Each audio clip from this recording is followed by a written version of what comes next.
Quando não existe uma autoridade, nem um norte moral, o resultado nunca é a liberdade, o resultado é o caos absoluto.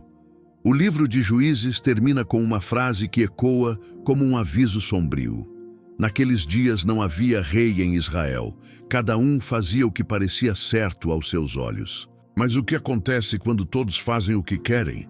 O que ocorre quando o código de conduta de uma nação é substituído pelo desejo individual?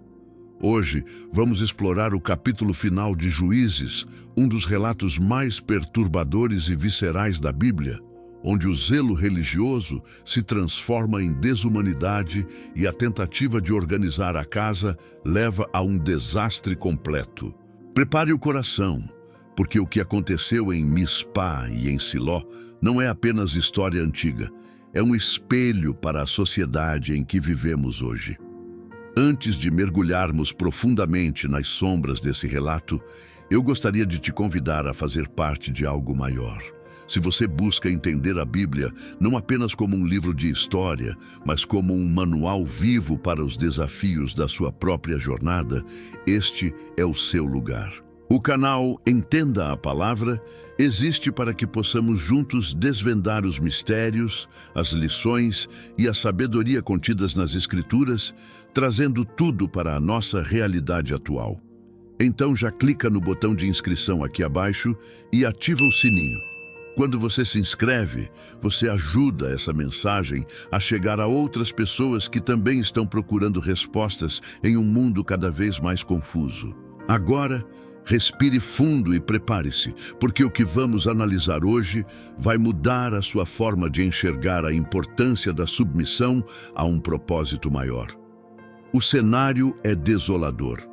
O povo de Israel, aquele povo que deveria ser a luz das nações, está mergulhado em uma guerra civil fratricida. O conflito contra a tribo de Benjamim deixou a nação de joelhos. Milhares morreram. O sangue regou a terra da herança prometida.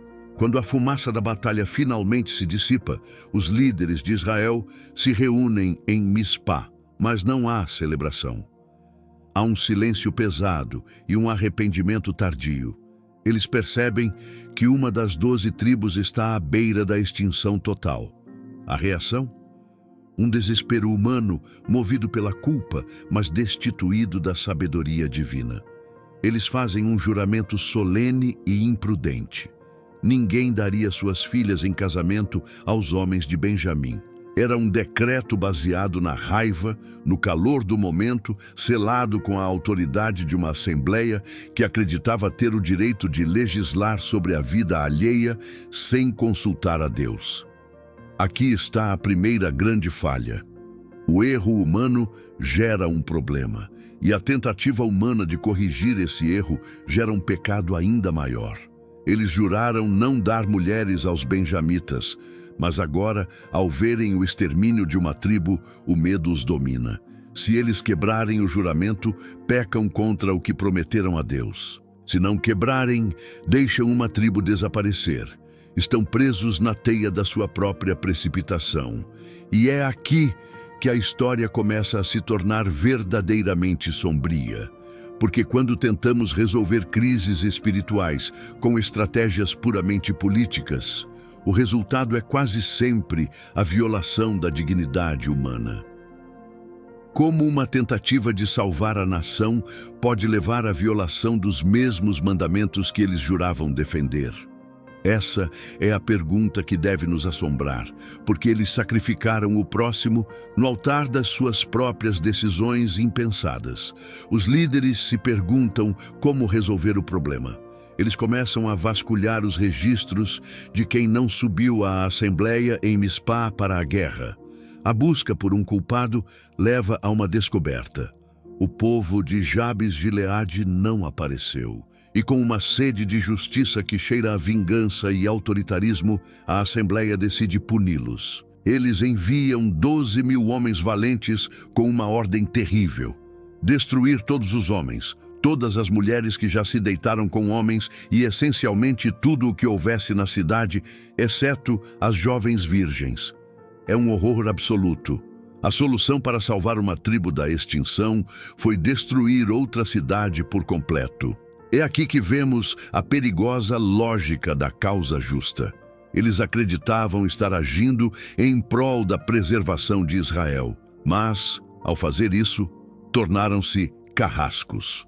Não houve oração, não houve busca por uma solução pacífica, não houve discernimento. Houve apenas a aplicação fria de uma lógica que colocava o objetivo final acima de qualquer lei moral. Eles usaram a violência para compensar a falta de um rei. Eles se tornaram reis de si mesmos e, ao fazerem isso, transformaram a lei de Deus em uma ferramenta para justificar atrocidades. A insensibilidade religiosa, disfarçada de zelo, é uma das formas mais perigosas de maldade, porque ela convence a consciência de que o pecado é uma virtude necessária. Jabes-Gileade não foi apenas uma cidade conquistada, foi o altar onde os líderes de Israel sacrificaram sua própria integridade moral. E o mais chocante é que eles não viram o paradoxo. Eles achavam que estavam protegendo o que restava do povo, quando, na verdade, estavam destruindo a própria alma da nação. Você já parou para pensar em quantas vezes, em nome de um ideal, de uma causa ou de uma necessidade percebida, nós justificamos comportamentos que lá no fundo sabemos que ferem o coração de Deus? O dilema de Jabes-Gileade é um espelho para o nosso tempo, onde a política muitas vezes atropela a moralidade e a necessidade justifica o meio. O texto de Juízes 21 nos força a encarar o abismo da moralidade subjetiva. A frase final do livro sobre cada um fazer o que lhe parecia certo é a definição perfeita de uma sociedade em colapso. O relativismo moral não é uma invenção moderna, ele é um padrão antigo. Quando Deus não é o centro, a verdade se torna fragmentada. Ela passa a depender da percepção, do sentimento e do medo de cada indivíduo ou de cada grupo dominante. O medo é, talvez, o motor principal das ações narradas neste capítulo. O medo de perder a tribo de Benjamim, o medo da desonra, o medo de quebrar um juramento precipitado. Quando o medo governa, a sabedoria é a primeira a ser sacrificada. As pessoas começam a justificar qualquer coisa, sequestros, assassinatos, pilhagens, desde que isso sustente a visão de mundo que elas escolheram como a correta. Em um mundo assim, quem define o que é certo? Se cada um faz o que parece certo, então o que é certo? O padrão de Deus é absoluto, imutável e, acima de tudo, protetor. Quando abandonamos esse padrão, caímos em um vazio onde o poder, a força e a manipulação se tornam os únicos juízes. O relativismo é uma armadilha. Ele promete liberdade, mas entrega a escravidão aos nossos próprios impulsos e aos dos outros. A história de Israel em Juízes é a história de uma nação que, aos poucos, foi perdendo a sua identidade. Eles se esqueceram de quem eram porque esqueceram de quem os governava. A consciência, quando não iluminada pela palavra, torna-se cega e perigosa. Ela justifica o egoísmo como sendo um direito e a injustiça como sendo uma necessidade estratégica. É um espelho trágico de quando deixamos de perguntar o que Deus quer, para perguntar apenas o que nós queremos e como podemos conseguir isso. Estamos vivendo uma época onde a verdade é vista como uma opinião pessoal. Mas a Bíblia nos mostra, através desses relatos terríveis, que a subjetividade absoluta leva inevitavelmente ao abismo. Quando você se torna a sua própria bússola, você inevitavelmente acabará perdido. E o mais triste é que nesse caminho você provavelmente destruirá muitas vidas pelo caminho, convencido de que estava apenas fazendo o que lhe parecia certo. A situação em Mispá ainda não estava resolvida. Mesmo após o massacre de Jabes-Gileade e o sequestro das jovens sobreviventes, ainda faltavam mulheres para os homens de Benjamim que restaram. A solução encontrada foi uma das mais cruéis de todo o Antigo Testamento: o sequestro de mulheres durante uma festa em Siló. A estratégia era simples, cruel e covarde. Os homens de Benjamim esconderam-se nas vinhas durante a festa anual ao Senhor, e quando as jovens de Siló saíram para dançar, eles as arrebataram para si, cada um a sua, e voltaram para suas terras. O que é mais perturbador aqui é que a liderança de Israel não apenas permitiu isso, eles arquitetaram o plano. Eles transformaram as filhas da nação em moeda de troca. O abuso de poder aqui é total. A dignidade das mulheres foi completamente ignorada em prol da continuidade de uma tribo. Eles racionalizaram o ato, dizendo que não tinham dado as filhas voluntariamente, mas que não tinham impedido os homens de levá-las. É uma desculpa cínica e vazia. A normalização da violência e do abuso, sob o pretexto de uma necessidade tribal ou de uma tradição, é o sinal máximo de uma cultura que perdeu o seu centro sagrado. Não há vestígios de amor, de respeito ou de valorização do ser humano. Há apenas a sobrevivência nua e crua. Quando uma sociedade desumaniza parte dos seus próprios membros para garantir a manutenção de estruturas sociais, ela já morreu por dentro. O silêncio dos líderes é ensurdecedor. Eles preferiram fechar os olhos para o crime, para manter a aparência de ordem. Essa é a face mais sombria da humanidade sem Deus. A transformação de pessoas em objetos, a instrumentalização da vida para fins pragmáticos. Cada uma dessas jovens tinha um nome, uma história, uma família, sonhos. No entanto, para os líderes de Israel, elas eram apenas um recurso a ser distribuído. É o momento de maior ruptura da narrativa.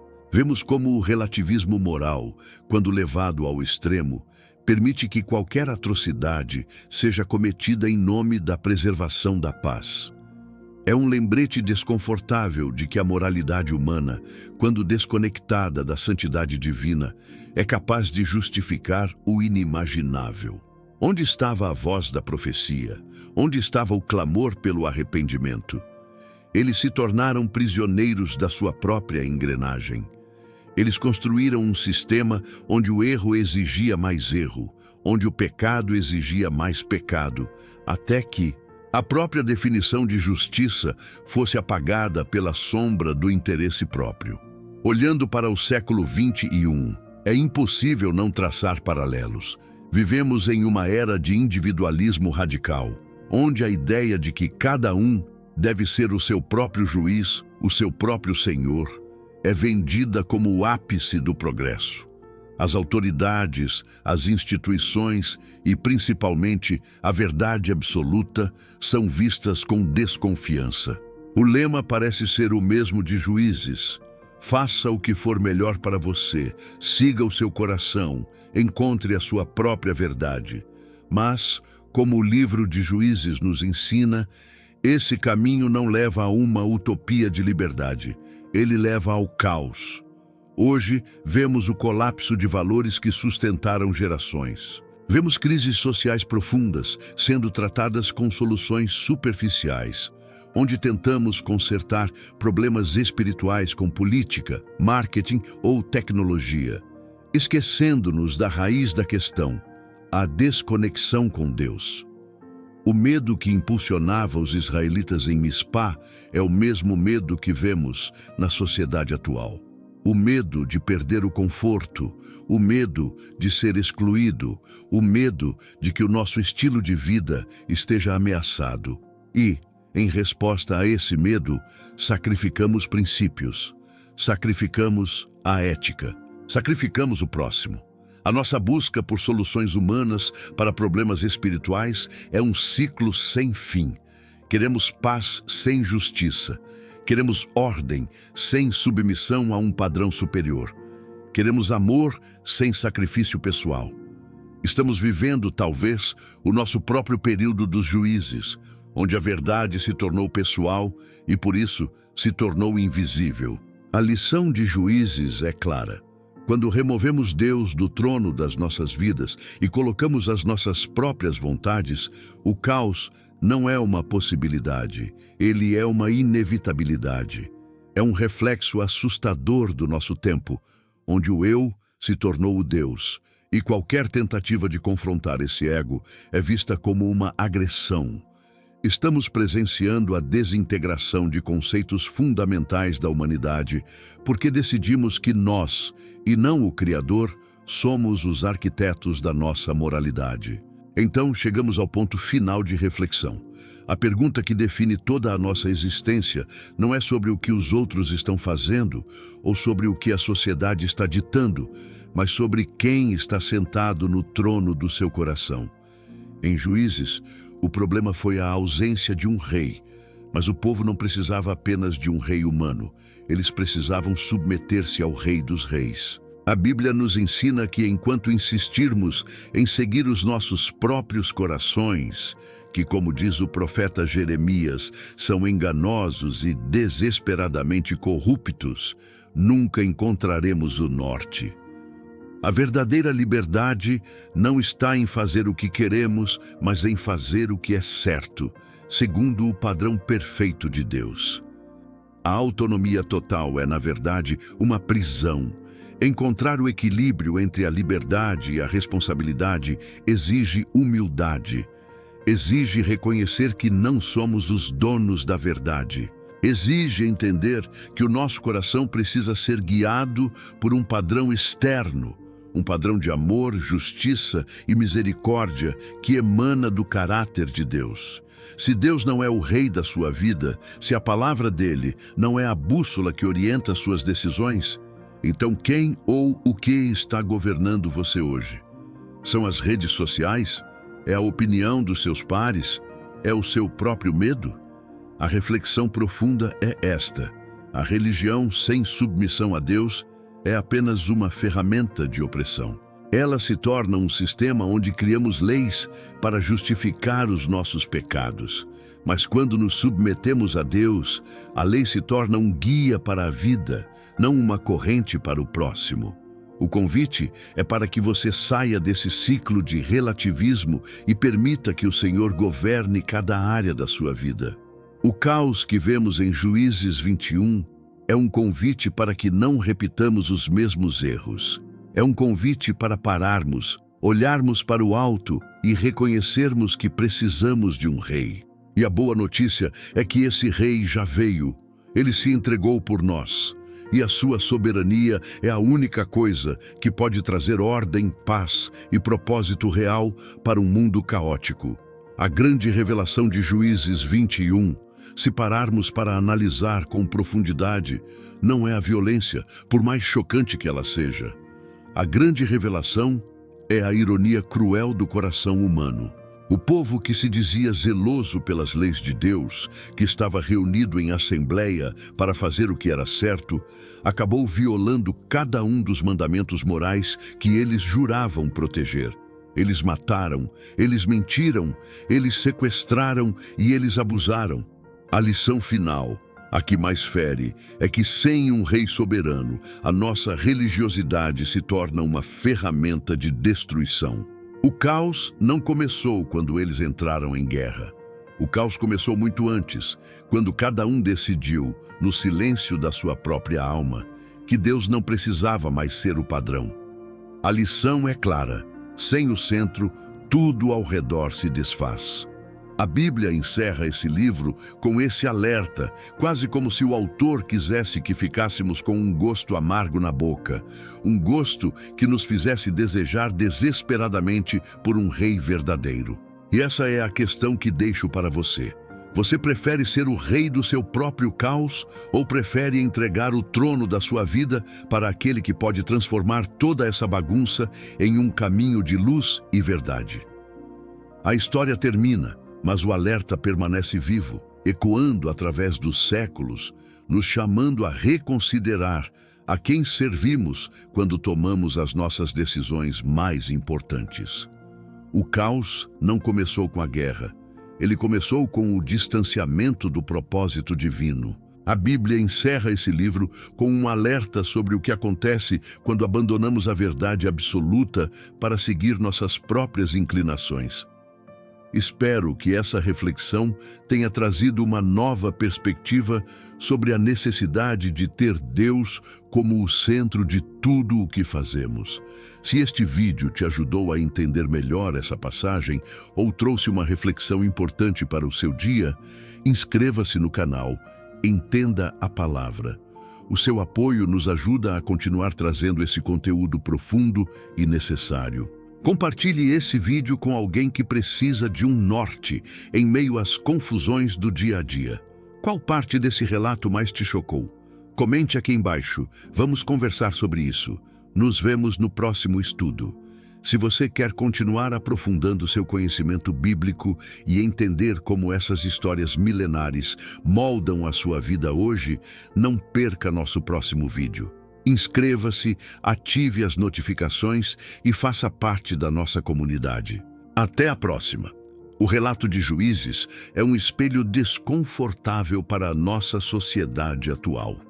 Vivemos em uma era onde a verdade é vista como uma construção subjetiva e o desejo individual é elevado à categoria de lei suprema. Olhamos para trás para aquele cenário de quase 2000 anos atrás e nos horrorizamos com a brutalidade e a falta de juízo daquelas tribos, mas esquecemos que o mecanismo por trás do desastre é exatamente o mesmo que observamos hoje. Quando retiramos o padrão absoluto de Deus da nossa bússola moral, o resultado final nunca é a liberdade plena, mas sim a tirania de cada um fazendo o que bem entende, o que inevitavelmente leva ao conflito, ao desrespeito e à perda da dignidade humana. A mensagem de Juízes 21 não é apenas um registro histórico de uma época sombria, mas um chamado urgente à lucidez. Ele nos pergunta, a cada virar de página, quem é o verdadeiro soberano dos nossos julgamentos. Se Deus não ocupa o trono, algo ou alguém o ocupará, e geralmente será o nosso próprio ego ou os nossos medos mais profundos. Não deixe que a sua vida seja um reflexo desse caos. Busque a verdade que não muda, que não se molda às conveniências do momento e que oferece um caminho sólido, mesmo quando tudo ao seu redor parece desmoronar. O fim do livro é um aviso para que possamos começar um novo capítulo com a direção correta. Se este conteúdo fez sentido para você, considere compartilhar esta reflexão em suas redes sociais ou grupos de estudo. Muitas vezes, uma única palavra pode ser o divisor de águas na vida de alguém que se sente perdido.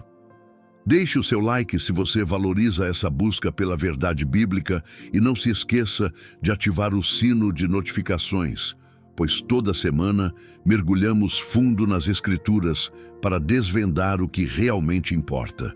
Qual é a sua maior dúvida sobre o período dos juízes? Deixe sua pergunta aqui nos comentários. Eu faço questão de ler e responder a cada um de vocês.